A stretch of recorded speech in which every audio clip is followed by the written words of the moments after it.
Você está ouvindo pela Educativa FM de Piracicaba.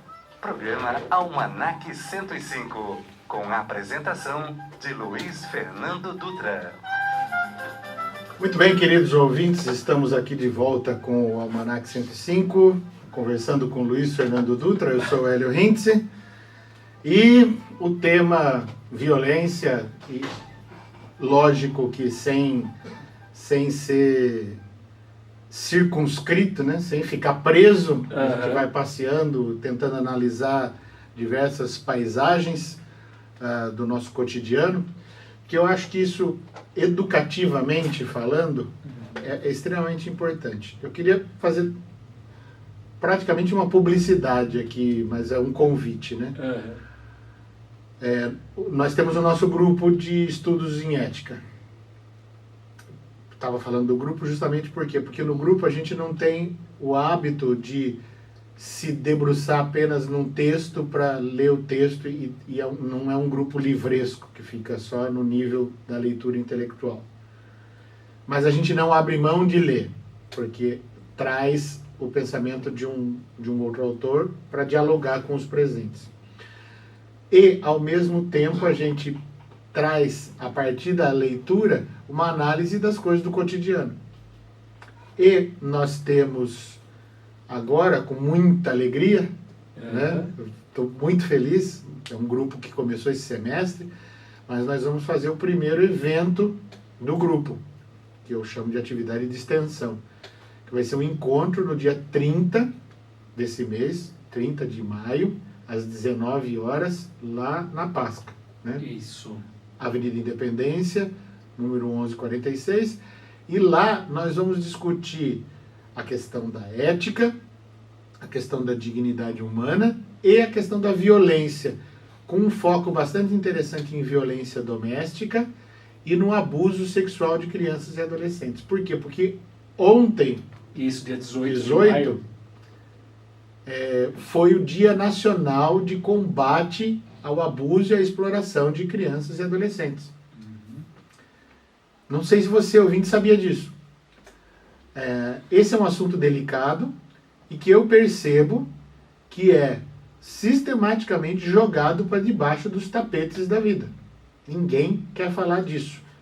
Então a gente escolheu um assunto que ninguém quer falar para levar ao público essa questão.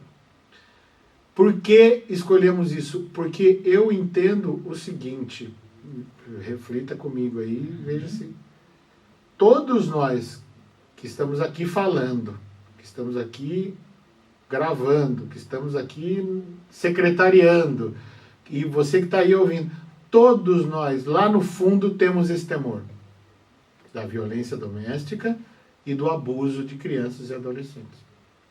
Se você conhece uma criança, você dentro de si tem esse medo. A não ser que você seja o abusador, meu amigo. Daí você está do outro lado. Né? E eu posso sim, nesse momento, estar falando para muitos abusadores. Que normalmente estão dentro de casa. Então vocês me permitam entrar dentro da casa de vocês para falar dessas questões. Isso é importantíssimo. E o convite é que a gente possa ir lá junto refletir. Normalmente esse tipo de evento, a gente pergunta, quem é o público-alvo do evento? O público-alvo do evento é qualquer pessoa que tenha esta preocupação. Nossa intenção, assim como a do grupo, é unir uma reflexão filosófica, ético-filosófica da questão da dignidade humana e da violência e dialogar com uma pessoa, que vai ser a nossa convidada, mas de modo pedagógico, didático, para chegarmos no ponto de dizer, olha, vamos tentar reconhecer quais são os sinais de uma criança abusada. Quais são os sinais que levam um jovem. Por exemplo, hoje em dia o problema da automutilação de jovens. Problema seríssimo, que é o jovem dando todos os sinais de que tem alguma coisa errada acontecendo. As características das famílias que podem tender a ter violência. Então, ele vai desde uma reflexão sobre o ser humano até mesmo essa questão mais pontual do reconhecimento e denúncia. Como que eu denuncio isso? Porque, gente, chega de achar que a briga do vizinho não se mete a colher. Eu estava ouvindo um outro programa sobre violência doméstica e num prédio de São Paulo, uma mulher foi espancada durante 4 horas. Impossível num prédio os vizinhos não ouvirem. Ninguém fez denúncia. Percebe? Então o silêncio, se eu considerar o silêncio como coadjuvante da violência, você que silencia tende a ser cúmplice. Está fazendo parte dessa violência. Exato. Toda vez que eu não interfiro numa relação injusta, que é uma relação de violência, eu estou me posicionando ao lado do mais forte. Uhum. Se eu mantenho o silêncio, eu protejo o molestador. Se eu mantenho o silêncio, eu protejo o violentador. Se eu mantenho o silêncio, eu protejo aquele que está perpetrando a violência. Então, há mecanismos. A denúncia pode ser feita de maneira anônima. E aí a gente vai discutir essas questões, que são questões delicadas. Então esse é um convite. Dia 30 de maio, às 19 horas, na Pasca, Avenida Independência, número 1146. Vai ser divulgado no nosso site, o fazerpensar.com.br, né? fazerpensar.com.br, e aí a gente vai tentar fazer uma divulgação. O evento é gratuito, tem estacionamento para você pôr seu carro lá. Tem todas as facilidades, não tem desculpa. Mais. Exato. O assunto é pesado e chega da gente se furtar de discutir. Uhum. É preciso se informar. É preciso ter nesse dia a casa cheia. E veja, é um evento gratuito, não tem ninguém ganhando dinheiro com isso. Importantíssimo dizer isso. Porque vale lembrar, né, a gente conversou outro dia aqui com as meninas do CEAME, uma criança que foi violentada, que foi abusada, foi explorada, ela tende a se tornar um adulto violento, um adulto abusador, né? Ou será que não é bem assim, né? Eu acho que tudo que a gente faz na criança pode refletir no adulto, né? Como essa criança vai responder, a gente pode traçar tendências, mas como cada indivíduo responderá é impossível dizer. Mas uma coisa é possível dizer com toda certeza: estraga a vida dessa pessoa. Ela não se tornou um molestador, mas ela se tornou uma pessoa arredia, fechada, defensiva, uma pessoa que reincidentemente sofre com aquela situação, ou uma pessoa que tem uma doença psíquica que ela nem sabe porque ela não sabe que foi molestada, por exemplo. Né? Quantas pessoas, com o caso, por exemplo, daquele médium lá, não passaram a dizer: poxa vida, então eu fui molestado. Sabe? Eu criança... A partir de uma observação, né? de um conhecimento de... Eu, Hélio Hintz, criança, quando minha mãe ia visitar uma prima dela em Limeira, eu ficava com o filho dessa prima. Esse filho dessa prima, ele me acuava de todos os jeitos. E a minha mãe falava: vai brincar com ele. É violência. Então, se serve de consolo para você que pensa em botar a boca no trombone, eu, adulto, homem, 48 anos, professor, quando fui criança, sem o saber da minha mãe, fui posto numa situação em que uma pessoa fazia comigo coisas contra a minha vontade. A violência é uma violação. É uma violação. Tem uma definição de violência, eu vou ler. Fundamentalmente, a violência é percebida como exercício da força física e da coação psíquica para obrigar alguém a fazer alguma coisa contrária a si, aos seus interesses e desejos, ao seu corpo e consciência, causando-lhe danos profundos e irreparáveis, como a morte, a loucura, a autoagressão ou a dos outros. Isso traz uma amplitude, porque a violência doméstica ela vai tomar muitas faces. A violência psicológica, física, a violência do desmerecimento, tanto de homens quanto de mulheres. Né? A gente estava conversando, né? O desmerecimento da divergência da função de quem sai de casa para trabalhar com crachá e de quem fica em casa. Quem fica em casa trabalha, e muito mais. Né? Trabalha, cuida, então, mas não é reconhecido, não tem crachá. O desmerecimento sistemático é uma violência. O bullying é uma violência.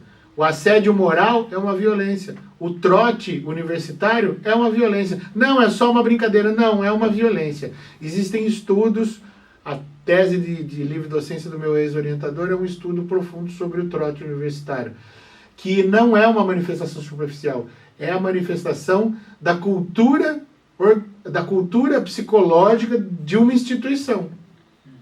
Se tem trote, a instituição é trotista, se ela aceita o trote. Então, essas violências são institucionalizadas. Né? Não teve aqui em Piracicaba o caso do pai que... Por que você matou o seu filho? Aí eu bati nele porque ele fez cocô na calça, eu estava sozinho com ele, e eu bati porque ele se sujou. Só que bateu tanto que matou. Percebe? Ou do caso que teve há pouco tempo, uma mulher com o olho roxo foi fazer denúncia, etc. O marido foi preso, chamado, e ele disse, desculpa, gente, mas isso é um problema doméstico. Isso é uma coisa lá de casa. Não é para... O olho dela, o supercílio aqui aberto, você sabe como é que incha isso? Nossa! Ele falou, não é para tanto, vocês estão sendo exagerados ao me prender. Né? Quer dizer, que justifica na cabeça, eu não matei, isso aí vai sarar. Ou, eu não bati, eu xinguei. Percebe como a gente vai ampliando esse conceito e a gente vai conseguindo incluir mais coisas.